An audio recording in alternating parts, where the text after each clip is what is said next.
Assalamualaikum warahmatullahi wabarakatuh. Di kesempatan kali ini saya akan membahas mengenai kebijakan pemasaran dan iklan atau marketing and advertising. Sebelum saya memasuki pembahasan, saya akan memperkenalkan diri saya terlebih dahulu. Nama saya Siti Anugradisa Amalia dengan NIM 200902501034 dari Prodi Pendidikan Akuntansi kelas B Universitas Negeri Makassar. Nah, tujuan pembuatan video kali ini yaitu untuk menuntaskan ujian akhir semester saya pada mata kuliah Ekonomi Manajerial. Nah, mengenai kebijakan pemasaran dan iklan atau marketing and advertising, pemasaran adalah kegiatan yang diawali penjualan, sementara hasil penjualan adalah sumber utama dari pendapatan atau revenue perusahaan.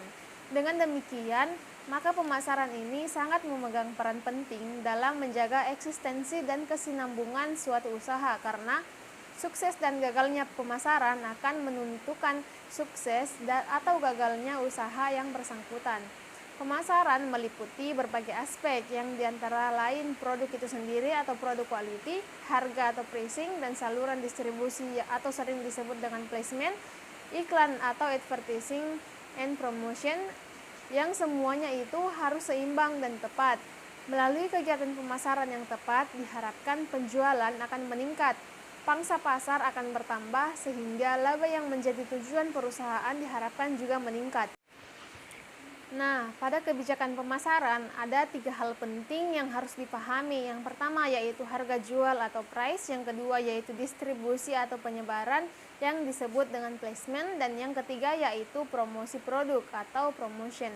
Sebelum membahas 3 hal tersebut, kita akan membahas mengenai kebijakan pemasaran terlebih dahulu.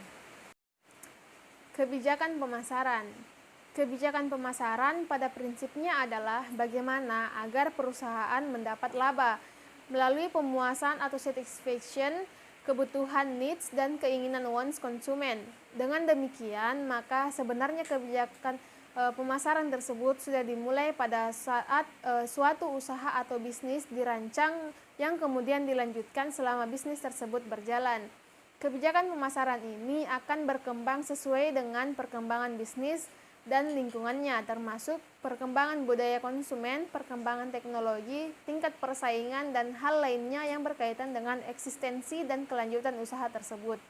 Kebijakan pemasaran dan iklan ini berkaitan erat dengan 2 hal, yaitu kualitas produk atau produk quality, dan distribusi atau penyebaran produk, yaitu placement. Kebijakan pemasaran dan iklan ditunjukkan untuk menyeimbangkan antara kualitas produk dan harga jual sehingga dapat menjaga dan meningkatkan kepuasan konsumen atau consumer satisfaction. Dengan demikian, maka keunggulan produk dari sisi kualitas atau quality leadership merupakan pelengkap, yaitu komplement dari keunggulan produk dari aspek lain di mata konsumen.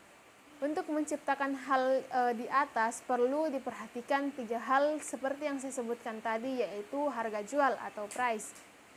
Tinggi rendahnya harga jual produk tentu juga akan memengaruhi keberhasilan pemasaran produk tersebut, yang pada akhirnya akan memengaruhi tinggi rendahnya pendapatan perusahaan. Oleh karena itu, maka ketepatan kebijakan harga dari barang dan jasa menjadi faktor penting dalam mencapai keberhasilan pemasaran.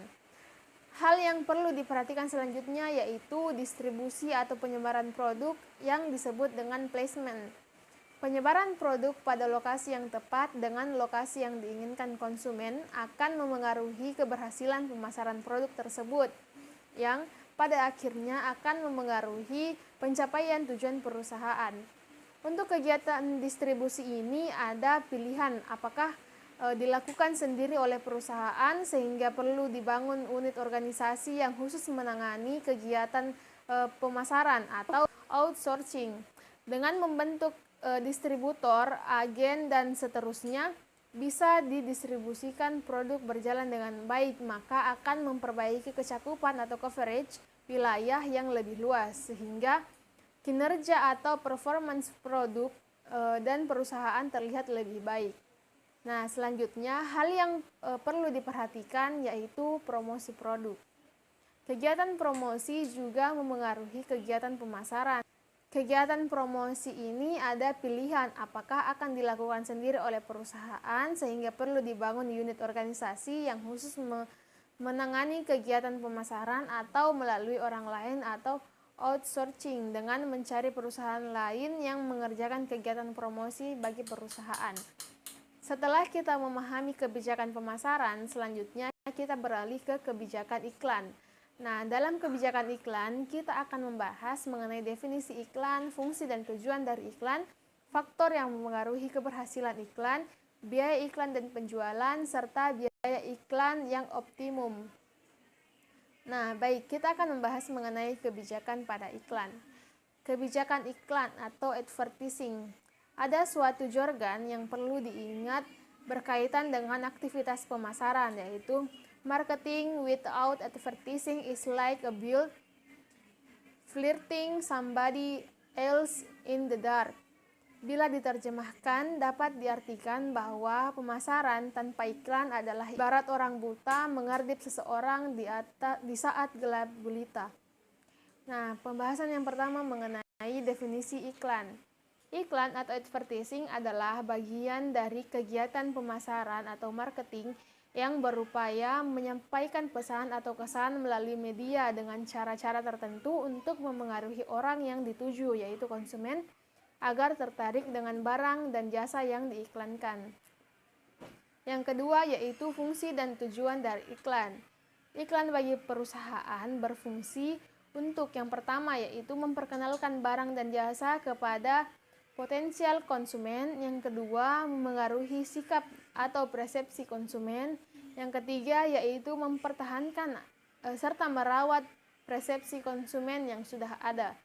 Dengan menjalankan fungsi tersebut, maka tujuan yang ingin dicapai dengan aktivitas iklan ini adalah memenangkan persaingan atau kompetensi melalui peningkatan penjualan dan pangsa pasar.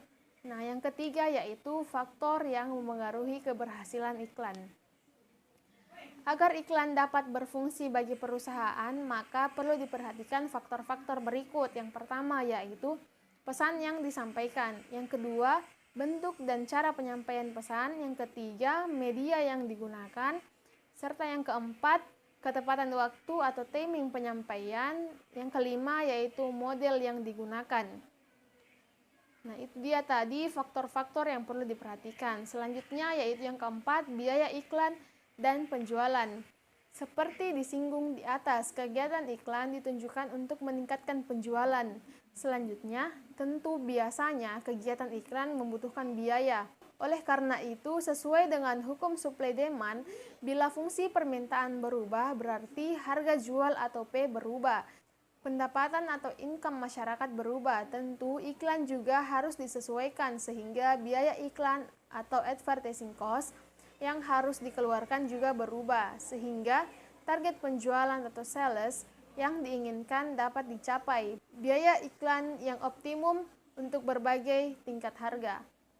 Yang pertama yaitu hubungan biaya iklan dengan penjualan. Normalnya, hubungan antara biaya iklan dan volume penjualan dalam suatu mata uang adalah positif atau searah, sehingga bila biaya iklan bertambah, maka penjualan juga bertambah. Sebaliknya, bila biaya iklan berkurang, maka volume penjualan juga akan berkurang. Hubungan antara biaya iklan dengan volume penjualan ini ditunjukkan oleh koefisien korelasi, yaitu R, dari persamaan atau regresi antara biaya iklan dengan volume penjualan. Dengan menggunakan koefisien korelasi dan regresi, dapat diperkirakan besarnya volume penjualan yang didapatkan untuk tingkat biaya iklan tertentu. Yang kedua yaitu model hubungan antara biaya iklan dengan volume penjualan. Metode hubungan antara biaya iklan dan volume penjualan meningkat. Ada dua pola, yaitu pola linear atau garis lurus dan pola non-linear atau bukan garis lurus.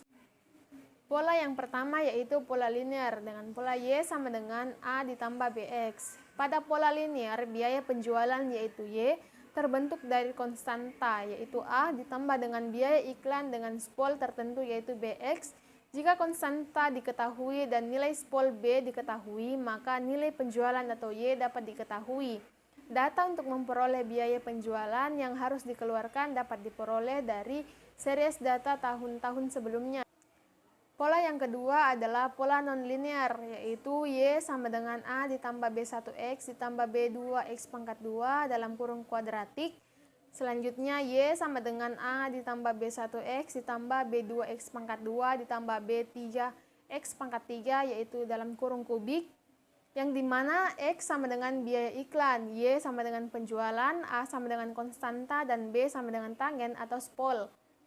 Pembahasan yang terakhir yaitu mengenai biaya iklan yang optimum. Sebelum membahas mengenai biaya iklan yang optimum, sebaliknya terlebih dahulu disinggung beberapa hal mengenai iklan seperti berikut. Yang pertama, iklan ditunjukkan untuk memaksimumkan pendapatan dan laba. Yang kedua, pendapatan bertujuan untuk memaksimumkan laba atau profit. Yang ketiga, pendapatan tergantung dari harga jual yaitu P dan jumlah barang yang terjual yaitu Q. Besar kecilnya jumlah barang yang terjual atau Q ditentukan oleh harga yaitu P. Yang selanjutnya yaitu iklan mendorong peningkatan biaya atau menurunkan profit. Selanjutnya di sisi iklan digunakan untuk memaksimumkan profit. Selanjutnya atau yang terakhir yaitu oleh karena itu maka iklan yang optimum berbeda dari suatu tingkat harga ke tingkat harga yang lainnya. Nah, itu dia tadi pembahasan mengenai kebijakan pemasaran dan iklan atau marketing and advertising. Cukup sekian yang dapat saya paparkan mengenai pembahasan tersebut. Lebih dan kurangnya mohon dimaafkan. Wassalamualaikum warahmatullahi wabarakatuh.